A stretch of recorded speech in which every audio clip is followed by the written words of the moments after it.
Ini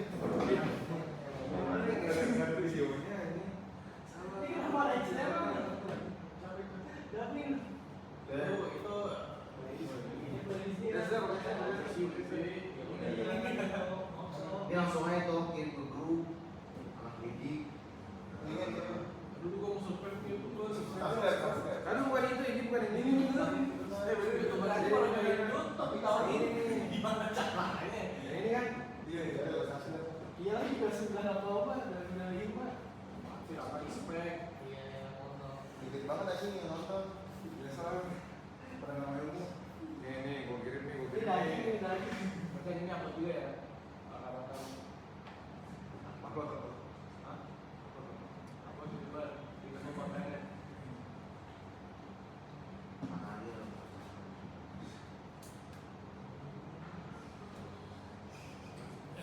Mulainya ya. Oke, baik, selamat pagi. Hari ini kita masuk ke rangka Batak. Mungkin di kelas A, rangka Batak itu sehabis UTS waktu itu, tapi sengaja saya tidak masuk ke rangka Batak dulu. Kenapa? Supaya nanti pada saat mencari garis pengaruh rangka Batak itu nyambung dengan rangka Batak yang sekarang. Kalau nggak lupa biasanya. Kalau dikasih di awal, terus nanti garis pengaruhnya balok, portal segala macam, gerber, terus di ujung balik lagi ke rangka Batak, itu jadi lupa cara mencarinya. Oke.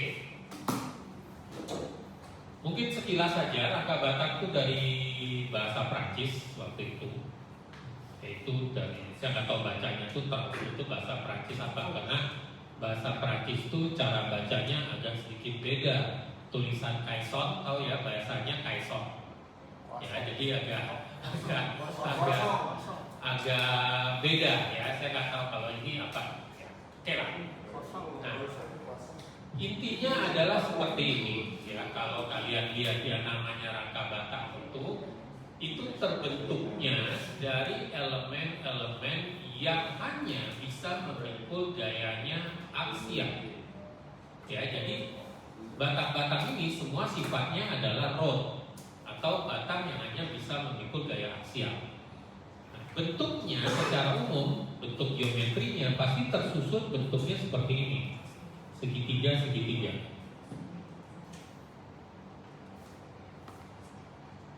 Karena kondisi segitiga ini adalah yang stabil. Nanti kita lihat kenapa dibilang segitiga yang stabil. Oke. Di lapangan, pertemuan dari batang-batang tersebut bisa macam-macam. Bisa menggunakan baut. Nah, kalau pakai baut berarti harus ada plate-nya. Ya, ini kalau kita lihat ini plat baja. Ya, kemudian dibautlah di sana profil-profilnya. Nah, bentuk hubungan dari batang-batang tersebut yang ketemu di titik kumpulnya, ya kalau dilihat ini titik kumpulnya di sini saling ketemu, titik berat profilnya ketemunya di satu titik, maka pertemuan itu selalu sifatnya adalah, ini tidak boleh lupa, ini adalah sendi. Ya, jadi pertemuannya itu sendi, bukan seperti portal. Kalau portal pertemuannya ini rigid. Ya, pertemuan ini rigid. Makanya kalau portal selalu ada momen di titik, kalau dijumlahkan secara arahnya dia harus 0 kalau batangnya 3. Kalau batangnya 2 berarti antara kolom dan horizontal momennya ujungnya pasti sama.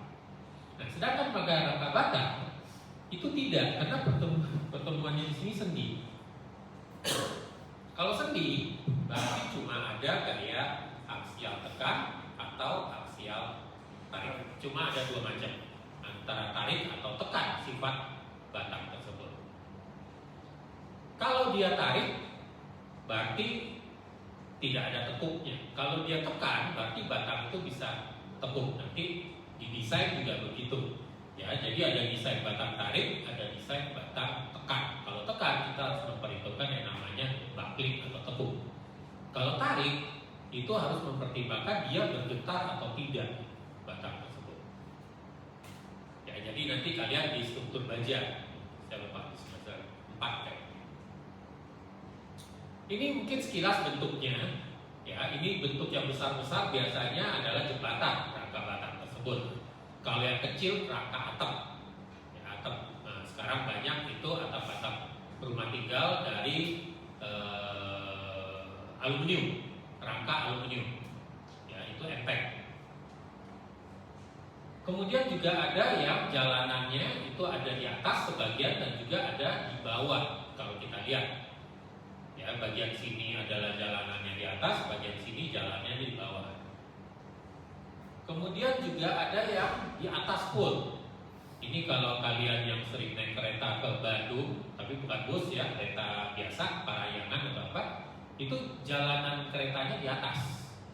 Itu legendaris sekali dan di daerah Padalarang. Jadi kalau naik kereta itu nggak ada jagaannya, nggak ada pagar. Jadi dia kalau lihat ya itu biasanya serem. Tapi secara kekuatan mau dia di atas, mau dia di bawah itu sama saja. Cuma secara psikologis kalau jalannya di atas seperti ini kita cenderung lebih serem karena apa? Tidak ada jagaan.